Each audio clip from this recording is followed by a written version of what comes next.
is what's going to actually improve your metabolism, because it's drawing so many nutrients from that food in order for it to work optimally.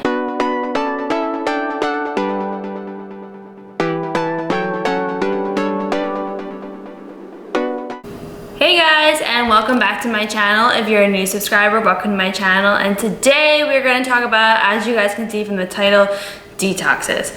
There's a lot of detoxes, people talking about detoxes right now just because the holidays are here and people are eating more than they should have, or whatever the reason is, or going out more than they want to, whatever. So they're eating a lot and they feel like they need to go on a detox. They're saying January 1st, I'm gonna go on a detox, detox. So you hear the word detox and you're like, okay, well, I'm thinking of toxins, releasing toxins.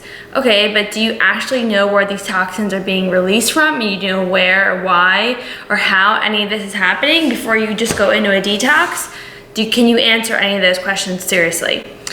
If you can, then let me know that detox you're actually talking about, exactly how it works, and have some scientific research based upon what that specific detox is telling you to do. So basically you hear different types of detoxes. You hear of fasting, you hear of liquids, you hear of some with fruits and vegetables, you hear with some of them have just like limited amounts of foods and the same foods that you'll eat every single day. So that is mainly like a lot of different detoxes. Some require you to purchase different herbs, pills, supplements, etc. And you're on the specific regimen. So you're spending all this money and you're hoping for all these like really great results, and you're following what this program says, but really there's no scientific research behind there, but you're hoping that you'll have some quick weight loss results, something to get you kick-started.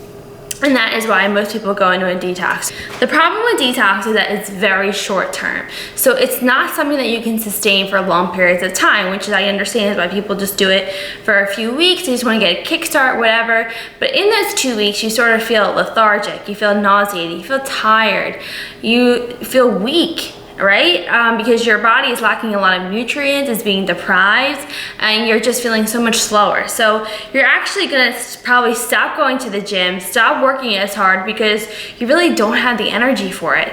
And you're sort of at this place where, well, yeah, I'm seeing the pounds go down, but I can't put in a good workout, and I feel even worse. Like, even though when you eat bad food, you feel pretty crappy the next day, but this is actually gonna make you feel like a different kind of bad. So it's not gonna make you feel good at all from doing all these detoxes. You're gonna feel tired, you're gonna be probably moody because you're gonna see other people eating and you're gonna be like, well, I can't eat that, I can't do that. So it's like, mentally, it's very hard to like get through a detox. The problem is that it could cause you to have really low blood sugar. So people who have diabetes, that specifically could put yourself at more risk, having even greater harmful effects from this, because if your blood sugar gets too low, you're taking medication for this, and it can actually harm you in the long term. So people with diabetes, like doing detoxes, that's a total no. So I wouldn't even like go there.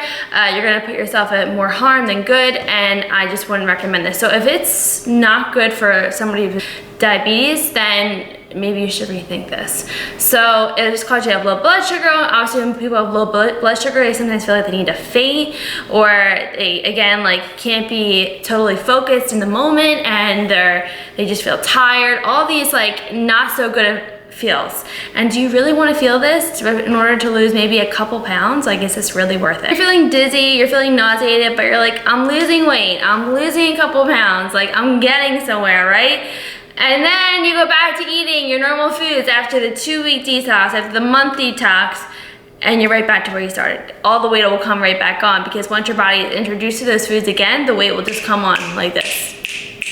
And all those weeks of being upset, being down, being tired, being dizzy, feeling dizzy, it's all really gonna go to waste. So again, this is so short term that it's not worth it in the long run. And I wouldn't say go full on detox. Like, don't go just drinking like lemon water every day and just drink tea every day and go fasting for long periods of times. Like, it's not gonna do any good for your body in the long term. And we're all about creating long-term lifestyles here. I want you to learn from me, feel like you can apply what you learn from me in the long term for yourself, and be able to build a long-lasting, healthy lifestyle out of this. If you go into a detox, if you go see a doctor, if you go see somebody, maybe a holistic person, are you really going there because you want to detox, or maybe you're having some digestive issues? And for people who have digestive issues, you have to think about the fact that you could be maybe responsive to certain things. Maybe you are responsive to wheat, gluten, soy, dairy. There's all different factors that could lead into the fact you're feeling gastrointestinal problems, you're feeling some bloating. And what I recommend for that is eliminating all of it, not completely. So eliminating all of it, and then slowly introduce dairy, slowly introduce wheat, slowly introduce soy back in your diet, and see what's actually causing your gastrointestinal problems. And once you're able to figure out which is the trigger by slowly introducing one after the other, then you'll know, well, I'll just avoid those foods because my body is reacting to that. So that is just a way to just help alleviate some gastrointestinal problems. And what I always recommend is to take a daily probiotic just to help with good bacteria in the digestion, to help in the digestive system, to help with digestion. So definitely a daily probiotic can never hurt, and that could be just one of the reasons why you feel like you need to have need to go into a detox, just because maybe you're feeling some digestive comfort, maybe feeling constipated, and this will just be a way to help with that. So really just figuring out what your body is really reactive to and what it isn't. Another thing is your metabolism. When people go into a detox, they automatically think that if they go into a detox, they're going to increase their metabolism, when actually it's the counterproductive effect. So when you are trying to improve your metabolism, people think like wanting to restrict all these calories in order to lose some weight. Well, the more restriction you do, the more pressure is going to be on your thyroid. So the more pressure on your thyroid is you're going to lose the least amount of weight, and your metabolism is going to slow down. And it's sometimes people just restrict too much too soon. So if you're going to go into a cut, do a slow cut, no more than like 300 to 500 calories in the first week, maybe decreasing that. But if you really want to improve your metabolism, you need to work out at least 5 to 6 hours a week. Put in some real decent strength training that is going to help improve your metabolism, as well as including high nutrient dense foods. So in foods like your sweet potatoes, your chicken, your rice, ground turkey, your vegetables, your broccoli, zucchini, oatmeal, all those whole food nutrient dense foods is really choosing them over the high sugar, high processed sugary foods is what's going to actually improve your metabolism, because it's drawing so many nutrients from that food in order for it to work optimally. So really increasing your metabolism is maybe just changing your food sources. It's not just restriction. Just realize that when you restrict too much, your metabolism just goes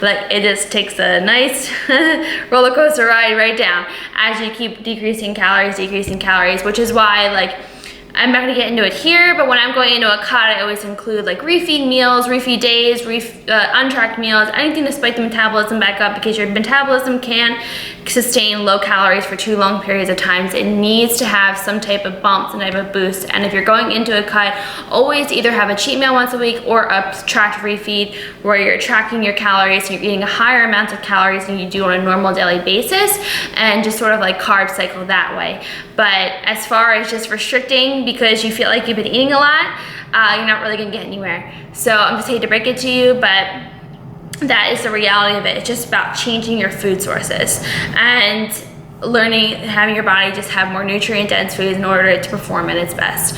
So I've been getting this a lot from some people who have reached out to me saying like they want to work with me, they want to do like some type of detox. Well, detox, throw that word out the window, because detoxing is really just choosing different food sources. And I recommend, of course, IFIM. So if it fits your macros, hit your macronutrients with more nutrient dense foods, and you will feel better 10 times, and you will have more energy for the gym, you'll have more energy for your workouts, you'll feel more energy just throughout the day, and you'll feel better once you're able to put in better training sessions. So your whole outlook and the whole way you feel about yourself is just going to change from there. So detoxing for me and for what I recommend to people is just cleaning out their pantry, making foods from home, maybe going out 1 or 2 times a week maximum, drinking your water, having your daily supplements that are good for you, like your multivitamin, your probiotic, your maybe CLA, your BCAAs, like all the regular normal supplements that you use daily.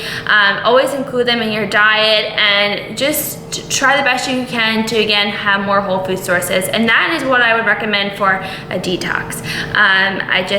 I think that word is thrown around way too much because people think that they, again, need these like short-term results, and it's not a long-term success. So again, I want you guys to learn long-term success from me, and this is not going to get you anywhere. So if you're going through the holidays, enjoy the holidays right now. This is your time to be with your family, enjoy everybody, but have a plan for the new year. Have a plan to just stock up on all those foods that I had mentioned. I'll probably include some more in the description box if you guys are interested. And I'm telling you, within a week or two, your body will feel better, your digestive system will be on point, your metabolism will be improving because you'll be training even harder in the gym, put those calories to good use. So just think about, this is your actual detox. All right, well, this is what I sort of want to get out there. I did get a few emails today, so I was like, let me just come on here and sort of address the whole detox thing to people, and maybe this could help you, and maybe